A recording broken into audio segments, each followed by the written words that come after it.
Mari kita saat ini persiapkan hati kita untuk mendengarkan kebenaran firman Allah pada pagi hari ini. Mari berdoa kudus hati yang dalam hidup agar setiap kami sampaikan menjadi berkat dalam hidup.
yang terjadi dalam kehidupan kami.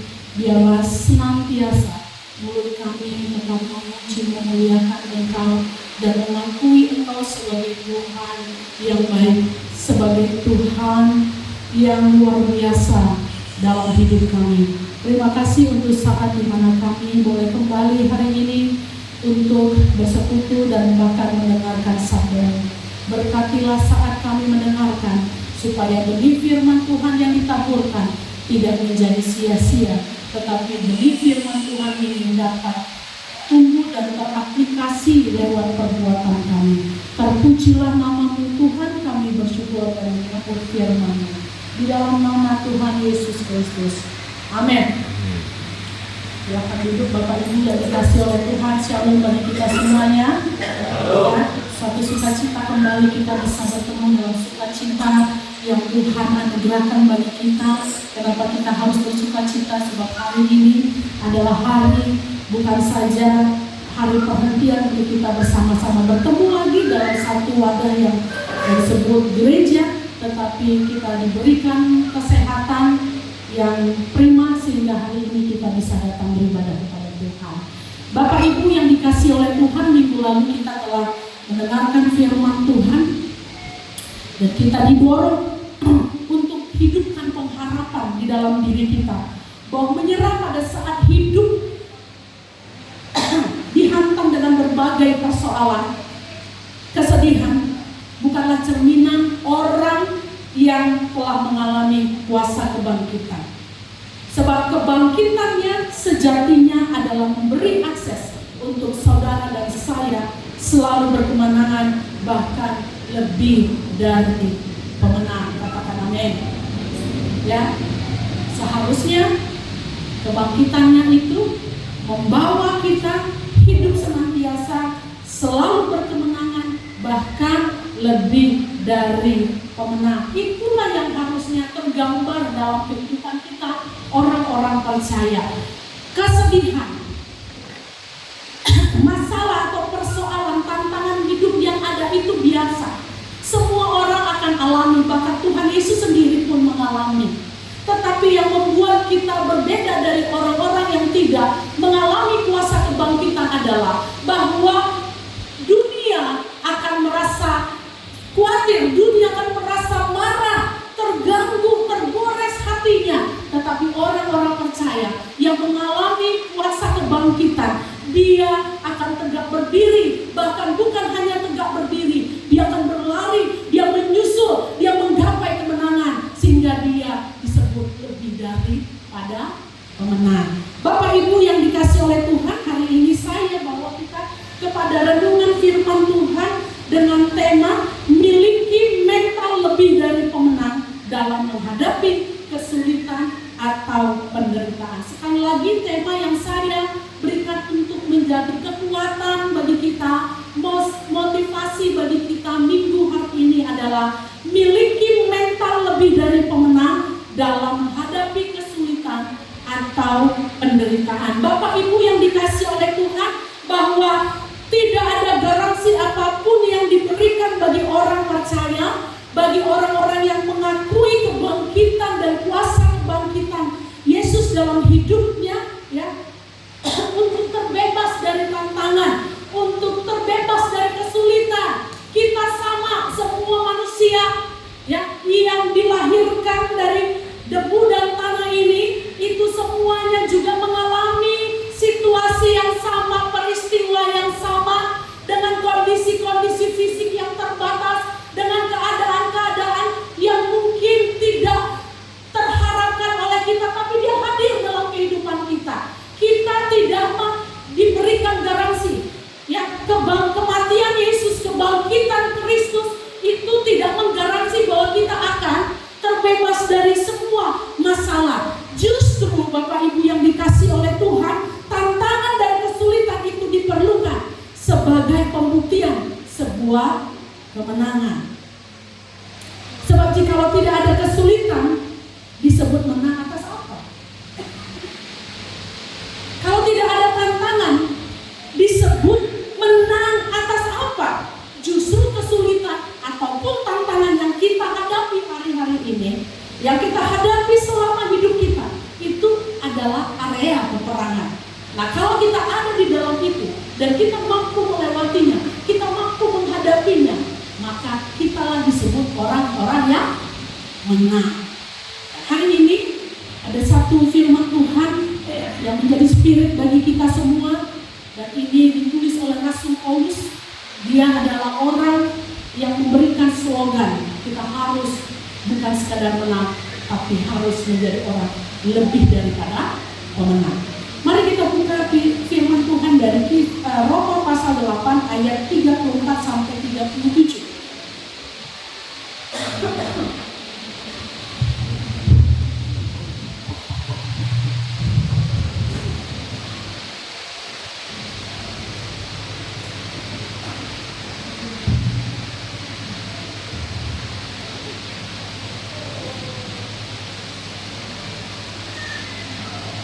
Lagu-lagu hari ini sangat sama dengan apa yang tidak saya mau sampaikan. Tapi Bapak Ibu tadi ketika ada lagu Ujilah aku Tuhan, cobalah aku Tuhan. Bapak Ibu, saya mau bertanya, kalau seandainya Tuhan bilang iya uji, kita kan tadi nyanyi minta diuji, cobalah gitu. Kira-kira kalau hari ini Tuhan bilang siap, aku akan eksekusi permohonanmu, kira-kira kita siap nggak? Siap nggak? Siap. Hah? Siap. Siap? Kita lihat nanti ya dalam kehidupan ini. Bapak Ibu, kadang kita gampang banget ya bilang ujilah, cobalah, tapi kadang-kala kenyataannya belum lagi, masih intro ya, masih di intronya Tuhan kasih ujian itu, udah uring-uringan kita, ya kan? Mau jadi pemenang, bahkan lebih dari pemenang, nggak akan mungkin jauh itu. Gitu. Tapi Bapak Ibu, hari ini mari kita ya dengan semangat berkata, saya siap. Apapun yang akan Tuhan perhadapkan dan izinkan kepada saya siap. Karena saya nggak berjalan dengan kuasa saya sendiri, tapi saya berjalan dengan kuasa kemenangan yang Tuhan telah tunjukkan. Dan kalau Yesus bangkit, Dia juga yang akan menggaransi kita untuk mengalami kebangunan senantiasa, untuk mengalami kebangkitan senantiasa. Tidak ada jalan buntu bagi orang-orang yang percaya dengan kuasa kebangkitan. Yang katakan amin. Ya, tidak ada Bapak Ibu satu pun yang menghalangi kita. Nah, Bapak Ibu, Roma 8 ayat 34 sampai 37 mengatakan, Kristus Yesus yang telah mati, bahkan lebih lagi yang telah bangkit, yang juga duduk di sebelah kanan Allah, yang malah menjadi pembela bagi kita. Siapakah yang akan memisahkan kita dari kasih Kristus? Penindasan atau kesesakan atau penganiayaan atau kelaparan atau ketelanjangan atau bahaya atau pedang? Seperti ada tertulis, oleh karena engkau kami ada dalam bahaya maut sepanjang hari. Kami telah dianggap sebagai domba sembelihan. Tetapi dalam semuanya itu kita lebih daripada orang-orang menang oleh Dia yang telah mengasihi kita. Bapak Ibu yang dikasihi oleh Tuhan, kalau kita lihat tulisan atau pernyataan Paulus dalam kitab Roma pasal 8 ayat 34 sampai 37 ini, kita melihat bagaimana di sini gambaran menang bahkan lebih dari pemenang itu sangat jelas. Dimulai urutannya daripada Yesus Kristus. Dia menuturkan ya, Kristus Yesus yang telah mati. Bapak Ibu, saya mau bertanya kepada kita semuanya, kemenangan Kristus yang terpuncak itu sebenarnya ada di mana? Pada saat kapan? Halo? Ada yang bisa jawab? Kemenangan Yesus Kristus yang terpuncak itu terletak pada saat kapan? Pada saat kapan? Pada saat disalibkan. Terus yang lain? Pada saat kebangkitannya. Bapak Ibu yang dikasihi oleh Tuhan, sebenarnya puncak kesuksesan kemenangan Tuhan adalah ketika Dia ada pada penyaliban dirinya sendiri, kematian dirinya sendiri. Kalau kita lihat bagaimana Yesus disesat, ingat ketika Dia ada di Taman Getsemani, secara fisik kemanusiaannya, bukan ketuhanannya, ya, di Taman Getsemani itu sedang berjuang dengan dirinya sendiri. Dia bilang kalau boleh calon ini, lalu secara kemanusiaannya dia menolak itu. Dia secara daging menghindari yang namanya kesulitan, kesengsaraan yang ada di depan matanya. Tapi Bapak Ibu yang dikasihi oleh Tuhan, yang kita lihat dan saksikan, Yesus maju. Akhirnya dari sana kita melihat kemenangan itu. Orang yang berani maju menghadapi tantangan hidup, menghadapi kesulitan hidup, menghadapi proses demi proses yang berat dalam hidupnya, dan dia tidak lari, dialah orang yang disebut sebagai pemenang. Yesus maju ke salib, Yesus disalib. Itulah puncak kemenangan Yesus. Jadi kebangkitannya hanyalah sebuah deklarasi yang menunjukkan kepada dunia bahwa dia sesungguhnya adalah Allah yang mengalahkan segala kematian. Dia tidak terkalahkan oleh kematian. Jadi puncak Bapak Ibu dan kemenangan Tuhan itu adalah ketika dia mau maju menjalani Via Dolorosa sampai kepada tiang salib dan dia mati. Bapak Ibu yang dikasihi oleh Tuhan, bahkan kita melihat dia bukan sekadar mati, maju menghadapi segala tantangan yang ada di depan salib itu. Ya, dia bangkit menunjukkan dia adalah Allah, dan dia mengambil posisi itu kembali, duduk di tahta Allah, di tahtanya. Dan ketika dia ada di sana, dia dikatakan dia menjadi pembela bagi kita. Bapak Ibu, syukur bahwa Tuhan tidak menghancurkan kita, tidak mengeluarkan sebuah kata-kata makian kepada kita di atas kayu salib, menunjukkan rasa kecewanya kepada murid-murid pada saat itu. Cukup itu saja kita sudah harusnya bersyukur kepada Tuhan yang mati bagi kita. Syukur bahwa setiap hari kita melahirkan, menciptakan dosa-dosa, Tuhan tidak langsung menghukum kita, Tuhan tidak langsung melenyapkan kita. Bersyukur Bapak Ibu. Tapi ada sesuatu yang lebih yang Tuhan lakukan, extra mile yang Tuhan lakukan, lebih daripada apa yang kita perlukan, yang kita butuhkan. Itu yang Tuhan berikan bagi kita. Dikatakan bahkan dia menjadi pembela bagi kita. Luar biasa Bapak Ibu, inilah yang disebut dengan lebih dari pemenang. Dia bukan sekadar mengampuni kita dan menganggap bahwa dosa kita tidak ada, tetapi dialah yang berdiri untuk menjadi pembela bagi pendosa-pendosa seperti Bapak Ibu dan saya. Di hadapan Allah, dialah yang akan membela kita, dialah yang membackup kita, dialah yang memproteksi kita, sehingga kita bisa menjadi milik kepunyaan Tuhan yang digaransi bahwa kehidupan kekal itu menjadi bagian kita orang yang percaya. Amin.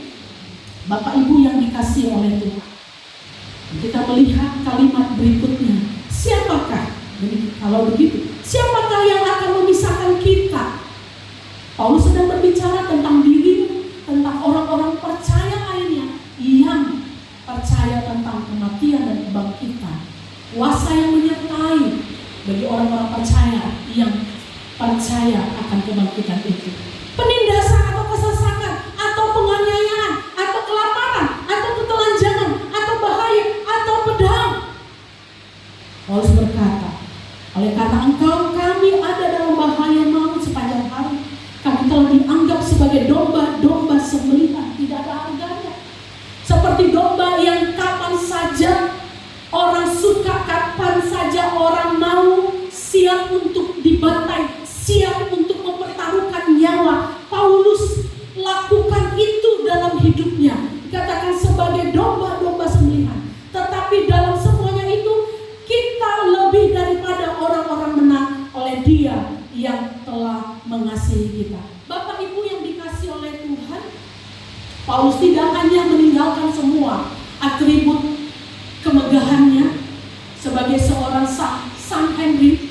Dia adalah tokoh agama, dia adalah seorang filsuf yang tersohor, dia adalah seorang ningrat, tetapi dia tinggalkan semua itu demi Kristus dia percayai adalah juru selamat yang menjamin kehidupannya, yang telah mati baginya, bahkan yang telah bangkit menunjukkan bahwa dia adalah Allah yang sesungguhnya. Dia tidak terkalahkan oleh maut itu, dan dia percaya kepada Tuhan. Sejak dia bertemu, mengalami pertemuan dengan Tuhan secara pribadi, dia tidak main-main Bapak Ibu dengan hidupnya.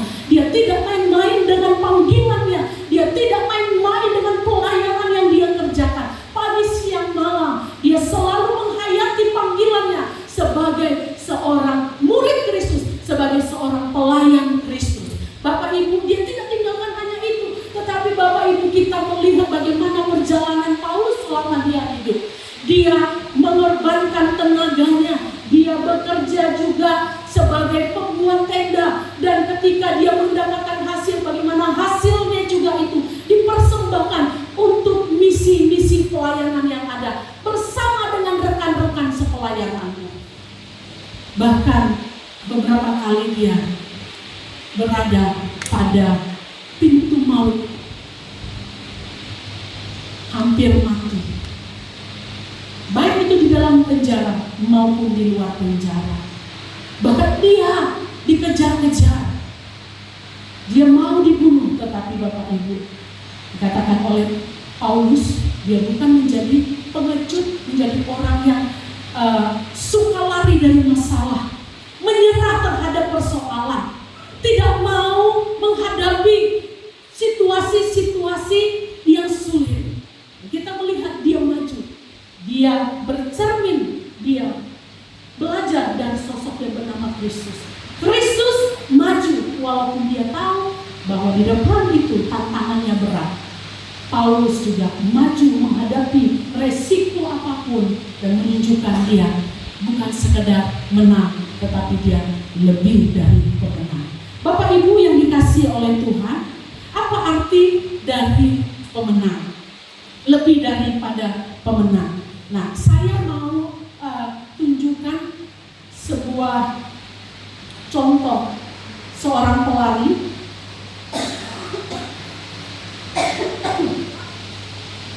ya, pelari maraton. Dia sangat luar biasa, berlatih demikian rupa sampai akhirnya ya dia melangkah, berlari lebih jauh dari teman-teman atau lawannya. Dia sampai pada garis finish.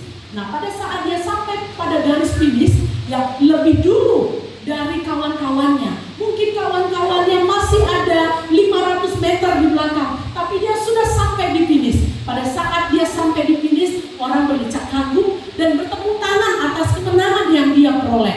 Nah, ketika dia melihat bahwa teman-temannya masih ada jauh di belakang tertinggal, pada saat itu dia punya ide. Aku akan kerahkan seluruh kekuatanku, tenagaku, aku akan berlari lagi dan aku akan mengejar kawan-kawanku. Dan apa yang terjadi Bapak Ibu, dia memanfaatkan 500 meter ketertinggalan temannya itu untuk mencapai lagi satu kali putaran lagi, dan impiannya adalah dia mau sampai ke finish lebih cepat dari teman-temannya untuk garis terakhir, ya, putaran terakhirnya, bukan putaran terakhir perlombaan, tapi putaran terakhir yang dia buat sendiri untuk dirinya. Bapak Ibu, apa yang terjadi? Nah, seorang pelari maraton ini dengan sekuat tenaga, dengan effort yang sangat luar biasa, dia berlari memanfaatkan ya jarak 500 itu untuk bisa menyamai mereka lagi, bahkan lebih cepat dari mereka. Dan apa yang terjadi? Ternyata orang ini sampai kepada garis finish, ya, melewati teman-temannya itu kira-kira 100 meter dari jarak kawan sebelum. Bayangkan Bapak Ibu, inilah yang disebut dengan lebih dari pemenang. Bapak Ibu, jarang kita melihat orang-orang yang seperti ini di tengah-tengah kehidupan kita. Ya, kalau orang yang menang, kita sering menemukan atau berjumpa dengan orang-orang yang seperti itu. Tetapi orang-orang yang lebih daripada pemenang seperti yang dikatakan Paulus ini, itu adalah orang-orang yang langka. Tapi hari ini firman Tuhan mengajak kita untuk kita bukan sekadar menjadi pemenang, tetapi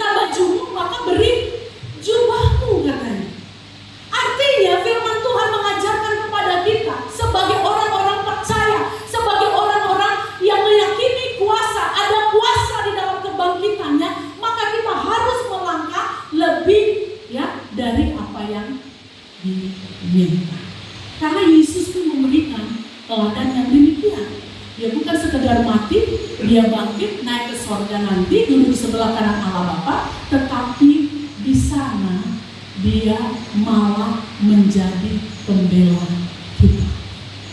Ini satu hal yang disebut dengan extra mile. Melangkah, berbuat, bertindak lebih daripada yang diharapkan. Inilah yang mau saya sampaikan Bapak Ibu pada minggu hari ini kepada kita semuanya, bahwa kebangkitan daripada Yesus itu jangan sampai menjadi sesuatu yang biasa-biasa saja. Tapi kebangkitan Yesus itu menggaransi kita bahwa saya pun bisa hidup yang berbuat lebih daripada pemenang.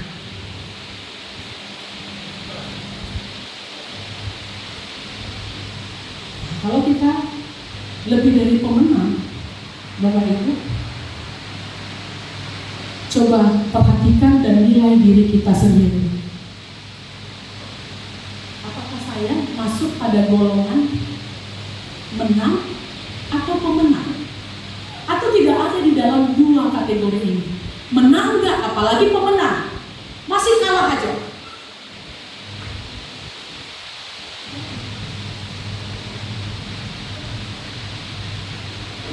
Ada sedikit masalah, mulai mundur. Ada sedikit persoalan, mulai mature. Ada sedikit persoalan, mulai lari. Ada sedikit persoalan, mulai tawar hati. Bapak Ibu, itu tidak menunjukkan kesejatian orang yang betul-betul percaya akan kuasa kebangkitan.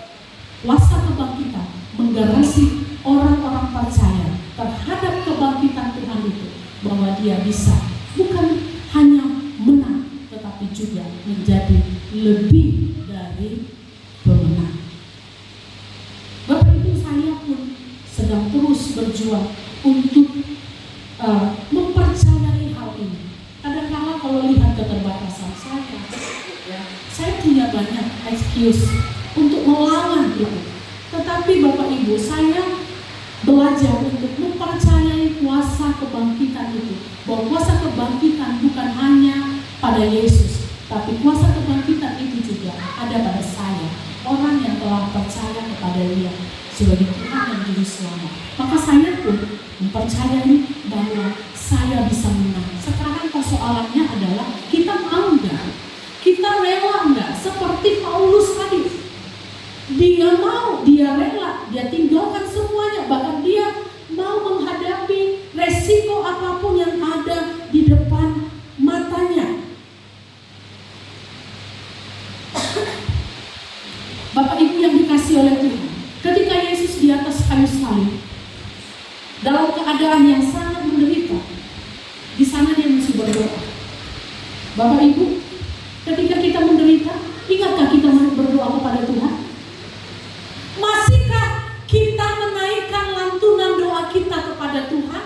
Masihkah kita bersyukur kepada Tuhan? Masihkah kita terus memandang kepada Tuhan?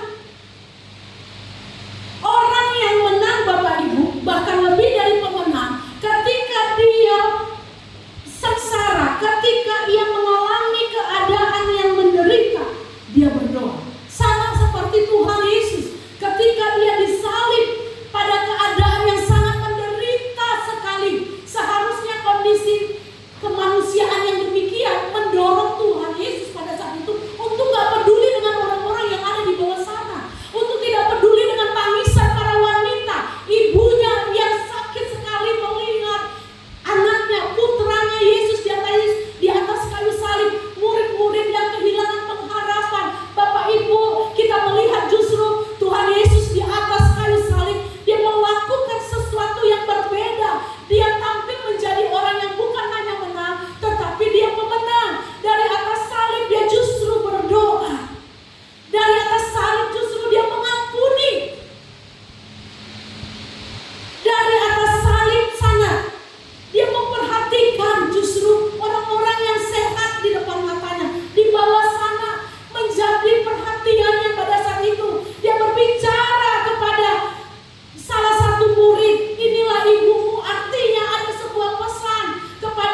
hal itu. Tapi Bapak Ibu, Yesus melakukan lebih daripada hanya menunjukkan sebuah kemenangan. Dia lebih daripada kemenangan.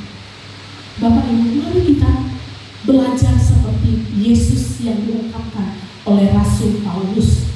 Ya, dia memperhatikan di tengah-tengah penderitaannya orang-orang yang ada di sekitarnya. Dia memperhatikan Maria. Dia memperhatikan murid-muridnya yang lain. Saya nggak tahu 2 minggu atau 3 minggu yang lalu tatapan Yesus terhadap Petrus itu tatapan yang sangat dalam.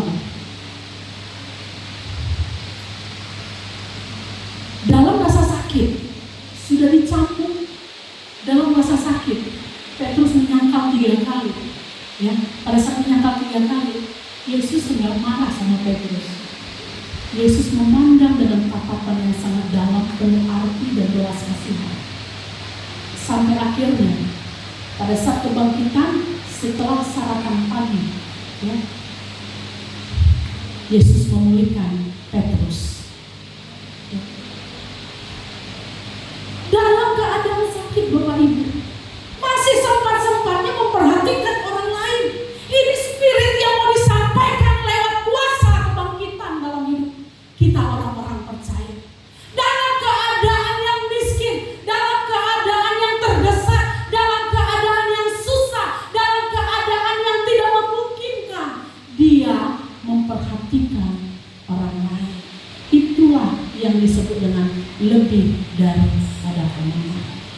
Pada saat kita menderita, Bapak Ibu, kita tidak hanya sekedar kita diam, tidak berkutik, tetapi Bapak Ibu, pada saat kita sedang ada dalam kondisi seperti itu, kita masih bisa berbuat, kita masih bisa berkarya, kita masih bisa bermanfaat bagi orang lain. Itulah yang disebut dengan judul yang saya sampaikan dalam khotbah ini, Bapak Ibu. Miliki mental lebih dari pemenang dalam hadapi kesulitan atau penderitaan. Ya, mental pemenang itu bukan sekedar diam, ada masalah diam. Tapi mental lebih daripada pemenang itu adalah dia berdoa, dia mengaktualisasikan dirinya lebih lagi. Karena apa? Dia adalah seorang pemenang. Seorang pemenang dia harus memberikan sesuatu yang dapat menunjukkan kepada orang lain bahwa dia adalah pemenang. Tapi bukan sekadar ada di titik pemenang, dia mau menjadi lebih dari pemenang. Seperti ilustrasi yang saya tadi sebutkan, dia harusnya sudah menang, tepuk tangan sudah diberikan kepadanya, tapi di dalam mindsetnya dia nggak mau hanya sekadar tepuk tangan biasa.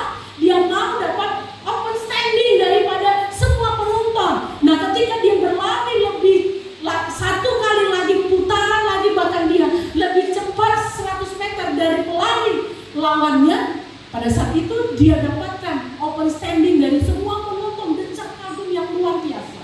Nah, itulah yang Tuhan mau juga harapkan dari kita melalui kuasa kebangkitannya, Bapak Ibu. Bagi orang-orang percaya, kita nggak hanya sekadar diam dengan sebuah persoalan kita nggak menggerutu dengan orang lain. Oke, itu bagus, itu seharusnya nggak boleh. Kalau lagi susah terus kita tunjukkan kepada dunia kesusahan kita. Yang orang-orang percaya nggak boleh jadi orang yang bengong, kalah dengan semua masalah dalam hidupnya, penderitaannya. Dia harus tunjukkan sukacita senantiasa. Tapi nggak cukup sampai di situ. Nah, dalam penderitaanmu bisa nggak engkau tetap berkarya? Dalam penderitaanmu bisa nggak engkau tetap berproduksi? Dalam penderitaan dan kesusahanmu bisa nggak engkau tetap berbagi? Bisa nggak engkau bermanfaat bagi orang lain dan sesamamu? Itu maksudnya dari lebih dari pemenang. Bapak Ibu yang dikasihi oleh Tuhan, Billy Graham pernah berkata dalam bukunya, dia katakan bahwa jalan keluar dari Allah bagi penderitaan umatnya tidak selalu berarti bebas dari penderitaan itu sendiri, melainkan kuasa untuk dapat bertahan dalam penderitaannya. Itulah sebenarnya yang disebut dengan menang. Ya, bukan bebas dari penderitaan, tapi kita bertahan dalam penderitaan. Bapak Ibu, saya bukan menakut-nakuti, dan saya juga terus mengafirmasi diri saya dengan firman Tuhan bahwa rancangan Tuhan itu adalah rancangan dari sejahtera. Tapi kadang keadaan yang sulit itu nggak bisa dielakkan. Firman Tuhan juga bilang kepada kita bahwa bagimu bukan saja dipercayai ya untuk percaya kepada Tuhan, tetapi juga menderita. Bahwa penderitaan itu memang harus kita alami Bapak Ibu, dan harus memang kita hadapi. Nah, prediksi-prediksi yang bermunculan hari-hari ini, dan sering sekali sekarang sudah muncul di TikTok. Sama kayak dulu saya sampaikan, orang juga bilang begini, nggak ada seperti COVID-19. Di awal-awal kita masih nggak ngeh. Teman-teman saya kasih tahu, ini ada sesuatu yang terjadi, ini nggak main-main, juga nggak ngeh terjadi. Saya pernah bilang juga bahwa AI itu akan merajai kehidupan manusia, bahkan manusia akan tergeser oleh peran AI. Saya bahkan itu di tahun-tahun ini, kita bangun tahun lalu ya. Tahun lalu ya, saya berbicara persis di sebelah sana, di depan sana. Saya bilang, AI ini sudah berkembang saat ini. Dan waktu itu munculnya baru, ya informasinya baru sedikit-sedikit dan belum banyak yang tahu tentang AI. Kira-kira beberapa bulan kemudian, mungkin kisaran 6 bulan, AI sudah semakin merebak kemanapun. Bahkan di dalam aplikasi-aplikasi handphone kita sudah tersedia tanpa kita download. Sekarang melalui AI banyak hal dimudahkan. Dan kemunculannya dan perkembangan ini lebih cepat daripada yang kita pikirkan.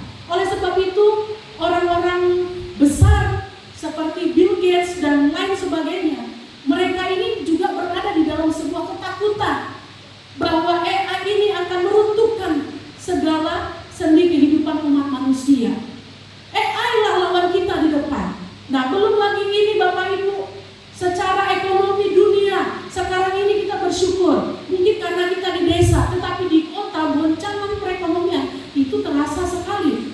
Mungkin pelan-pelan, tapi pasti Bapak Ibu, keadaan ekonomi diprediksikan sampai 2035 nanti.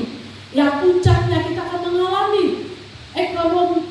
kesulitan ekonomi secara global. Orang-orang yang di desa lah yang bersyukur, karena apa? Dia punya lahan, dia bisa tanam padi dan dia menikmati tanaman itu. Dia bisa hidup dari ladangnya, bisa hidup dari peternakan. Tapi kalau di kota semua serba beli, belum lagi PHK besar-besaran yang terjadi. Kesulitan itu tergambar jelas di depan ini, di depan kita Bapak Ibu.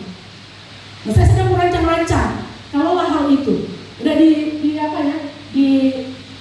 gencar kali itu saya lihat di media sosial. Siapkan pertanian mini di rumahmu, ya, tomat dan lain sebagainya. Dan saya sudah merindukan hal itu, saya segera lakukan.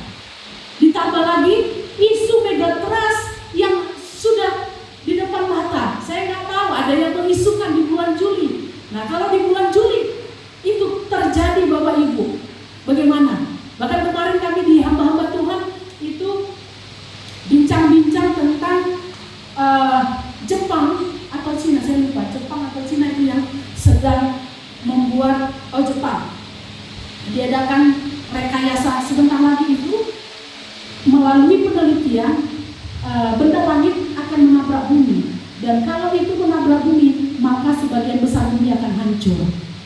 Dan para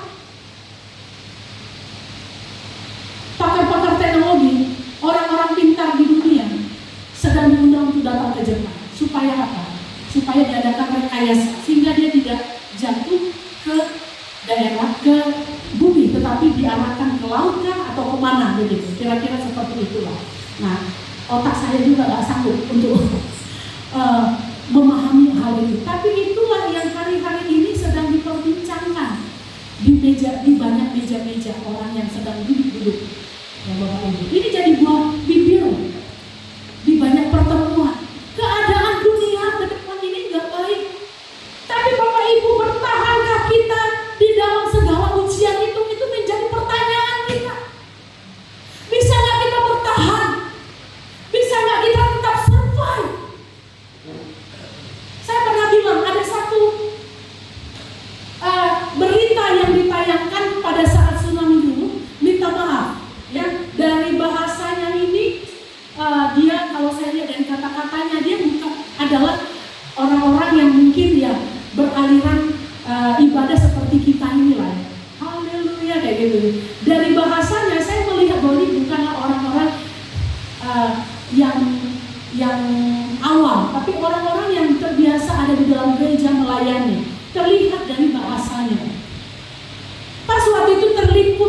RCTI. Dan bahasa yang keluar Bapak Ibu dari seorang yang ya saya simpulkan dia adalah orang yang mengenal Tuhan. Saya bilang tadi terdengar dari kalimat-kalimatnya. Nah, jadi pada saat itu ada kalimat yang mengganggu saya. Kenapa dia keluarkan bahasa yang seperti tadi? Kalau toh pada ujungnya kalimat-kalimatnya itu tidak membangun iman orang yang mendengarkan. Dia bilang, di mana kau Tuhan? Percuma kami ibadah, percuma kami melayani, percuma selama ini aku melakukan semuanya untuk pelayanan. Haruskah aku kehilangan keluarga yang kucintai? Terliput oleh RCTI dan itu ditayangkan. Dan bagaimana orang yang menyaksikan dan mendengarkan hal itu? Tidak ada pesan-pesan yang membangun. Bapak Ibu, banyak anak-anak Tuhan begitu, rajin ibadah, rajin berdoa, rajin melayani. Tetapi ketika masalah datang, perkataannya bukanlah perkataan yang menunjukkan bahwa ada kuasa kebangkitan dalam dirinya. Terlihat dari mana? Dari keluhan-keluhan yang dia keluarkan. Saya berdoa, berharap bahwa semua jemaat yang ada di tempat ini, jemaat kita adalah orang-orang yang menang, bahkan lebih daripada kemenangan. Amin. Amin. Tunjukkanlah kemenangan lewat ketegaran menghadapi semua persoalan hidup. Jangan menjadi orang yang lembek, tapi keraslah engkau terhadap hidup ini. Sebab Allah di dalam dirimu itu yang lebih berkuasa. Dan kau mampu menghadapi dan melewati seluruh persoalan yang ada. Bertahanlah, bahkan bisa melakukan lebih dari sekedar bertahan. Nah, Bapak Ibu, saya akan tutup dengan sebuah lagu. Tahu lagu ini? Ku berbahagia, yakin teguh, Yesus abadi kepunyaanku, aku warisnya, ku ditebus ciptaan baru, Roh Kudus. Aku bernyanyi bahagia, memuji Yesus selamanya. Aku bernyanyi bahagia, memuji Yesus selamanya. Ayat 2-nya saya nggak hafal. Pasrah sempurna, nikmat penuh, suka sorgawi melimpahiku, lagu malaikat nikmat merdu, kasih dan rahmat besertamu. Aku bernyanyi bahagia, memuji Yesus selamanya. Aku bernyanyi bahagia, memuji Yesus selamanya. Bapak Ibu, tahu siapa pencipta lagu ini? Fanny Crosby. Siapa Fanny Crosby ini? Fanny Crosby ini adalah seorang penulis lagu-lagu gereja. Dia menciptakan ada 8.000 lebih lagu-lagu gereja. Nah, kita mau tahu bagaimana sosok Fanny Crosby.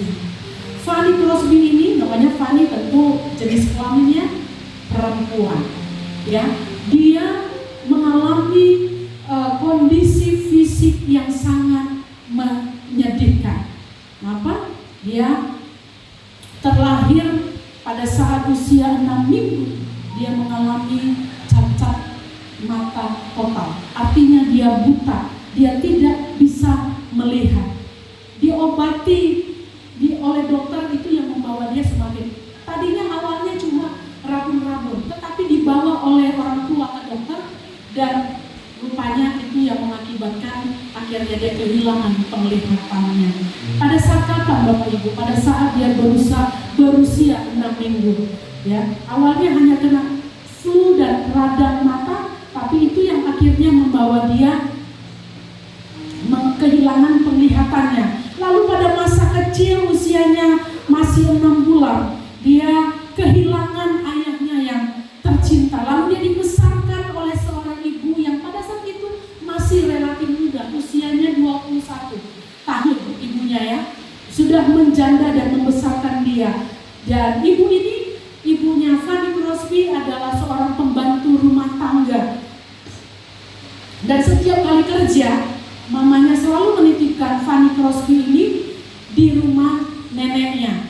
Dan nenek inilah yang banyak memberi kontribusi dalam hidup Fanny. Dia mengajarkan tentang banyak kehidupan dan juga dia mengajarkan tentang Alkitab. Banyak ayat Alkitab itu dihafal oleh Fanny Crosby. Nah, dalam keadaan yang demikian tragis Bapak Ibu, dari sejak usia 6 minggu dia sudah mengalami kerusakan mata dan dia ditetapkan menjadi orang yang tunanetra ya, kalau mata ya, kalau mata buta, tunanetra, penyandang disabilitas. Dan tapi Bapak Ibu yang dikasihi Tuhan, walaupun dia mengalami kondisi seperti itu, bahkan dia juga tidak mengalami kasih sayang dari ayah karena usia 6 bulan ayahnya meninggal, mamanya pergi jauh ya, bekerja menjadi pembantu rumah tangga, sehingga dia hanya dibesarkan oleh seorang nenek. Tetapi itu tidak membawa dia larut di dalam kesedihan, menjadi orang yang tidak berarti. Dia punya banyak alasan untuk mengatakan kepada banyak orang, saya tidak bisa, saya nggak mungkin bisa berhasil karena saya buta, karena saya nggak punya orang tua yang saya andalkan. Bisa Bapak Ibu, dia bilang begitu kepada orang lain, dia bilang begitu kepada dirinya sendiri. Tetapi Bapak Ibu yang dikasihi oleh Tuhan, pada usia 8 tahun, masih sangat-sangat muda belia, dia menciptakan satu puisi dengan judul A Blind Girl. Itulah puisi pertamanya pada saat dia masih berusia 8 tahun. Bayangkan, dalam keterbatasan ada sekat yang membatasi dia, yaitu matanya yang tidak bisa melihat, yang bagi orang-orang yang malas, bagi orang-orang yang gak mau maju, bagi orang-orang yang suka menyerah, tidak mau melakukan extra mile, tidak mau tampil menjadi pemenang, bahkan lebih dari pemenang, maka bisa saja dia berkata, aku buta, aku tak berdaya. Tapi pada saat itu tidak dilakukan oleh Fanny Crosby. Justru pada usia 8 tahun dia sudah bisa mengeluarkan sebuah karya cipta puisi yang terkenal, A Blind Girl. Usianya yang 10 tahun dia sudah banyak menghafal ayat-ayat firman Tuhan. Pada usia 15 tahun dia sudah masuk dalam sekolah disabilitas di New York, dan di sekolah ini dia belajar piano, dia belajar gitar, dia belajar harpa, dia belajar menyanyi, dan dia menjadi wanita pertama yang tampil di Parlemen Amerika Serikat pada saat dia berusia 23 tahun. Ya, kebayang Bapak Ibu, seorang disabilitas tunanetra dari sejak kecil dia sudah bisa melahirkan karya-karya yang luar biasa. Extra mile. Dia bukan hanya sekadar menang, tetapi dia lebih dari pemenang. Usia 8 tahun dia menciptakan karya puisi. Bahkan Bapak Ibu, pada usia 23 tahun, di mana orang Indonesia masih mencari jati diri, aku ini bagaimana, mau kemana, tapi dia sudah berdiri di di depan orang-orang hebat, di depan parlemen Amerika Serikat pada usianya yang ke-23 tahun. Dia bergabung dengan sebuah kelompok pelobi di Washington DC yang mendorong program pendidikan untuk orang buta. Dan tahun 1847 sampai 1858 dia menjadi pengajar bahasa Inggris, retorika dan sejarah di sekolahnya. Nah, hidup dalam disabilitas tidak membuatnya berhenti menghasilkan buah yang menginspirasi hidup orang banyak. Melainkan dia menjalani hidup di dalam kekurangan itu tidak membuat Fanny patah semangat. Dia tidak meratapi dirinya. Dia merasa bahwa hidupnya berkelimpahan dalam Tuhan, bahkan menjadi berkat bagi banyak orang melalui karya-karyanya. Ada satu kalimat Bapak Ibu, ingat baik-baik apa yang dia katakan. Kalimat yang diucapkan oleh Fanny Crosby dalam bukunya. Dia berkata, jika aku punya sebuah pilihan, aku memilih untuk tetap buta, karena ketika aku mati, wajah pertama yang kulihat adalah wajah juru selamatku. Bapak Ibu, dari kalimat ini sekali lagi, jika aku punya sebuah pilihan, aku memilih untuk tetap buta, karena ketika aku mati, wajah pertama yang kulihat adalah wajah juru selamatku. Apa yang Bapak Ibu petik dari kalimat ini?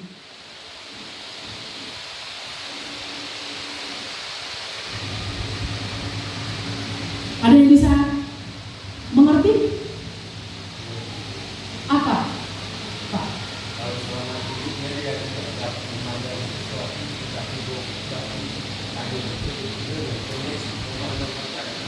Ya, ada lagi yang lain? Apa pesan yang bisa kita dapatkan dari kalimat itu?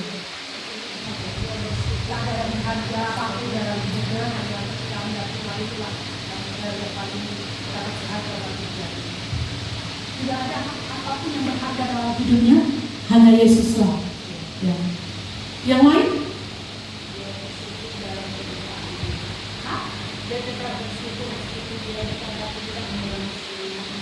Iya. Dia tetap bersyukur. Dari kalimat ini yang tersirat sebuah pesan bahwa dia adalah orang yang senantiasa mensyukuri dalam kebutaan, sekalipun dia tetap bersyukur. Justru dengan buta itu menjadi sebuah hadiah bagi dia. Sebab untuk pertama kali ketika nanti dia dibangkitkan pada saat kekekalan nanti, orang pertama yang dilihat adalah Yesus. Dia nggak lihat dunia ini, tapi yang diperlihatkan pertama kali adalah Tuhan Yesus. Bapak Ibu, inilah orang yang lebih dari pemenang. Dia nggak meratapi kelemahannya, kesusahannya, tapi dia justru melihat kesusahan dan penderitaan itu sebagai alat yang mendatangkan berkat bagi dia. Seperti Fanny Crosby ini, dia melihat bahwa kebutaan itu menjadi berkat bagi dia. Karena dengan demikian, maka orang pertama yang dilihat nanti kalau dia dibangkitkan pada kekekalan nanti, maka orang pertama yang dilihat siapa? Yesus. Jadi Bapak Ibu, bersyukurlah apapun keadaan kita hari-hari ini. Pandanglah Tuhan senantiasa yang telah lebih dahulu mengalami hal-hal yang sama. Bapak Ibu yang dikasihi oleh Tuhan, banyak lagu-lagu yang terkenal yang diciptakan Fanny Crosby. Ya, salah satunya yang lain, mampirlah dengan doaku, Yesus penebus, janganlah Tuhan lalui dengan doa. Ya. Yesus dengan doaku, janganlah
dan lain-lain. Ya, terlalu banyak ciptaan yang sudah tercipta dan itu berkontribusi bagi gereja sampai saat ini. Berapa kali sudah dinyanyikan lagu-lagu yang dia ciptakan? Sudah banyak. Mungkin di tempat kita, karena kita sekarang sudah ke arah karismatik, tapi sejatinya GKIM memang dari dulu tuh pakai lagu-lagu kidung jemaat. Ya lagu-lagunya begini, selamat di tangan. Nah, rupanya anak-anak muda kurang tertarik dengan yang beginian. Tapi saya suka dengan lagu-lagu yang seperti itu.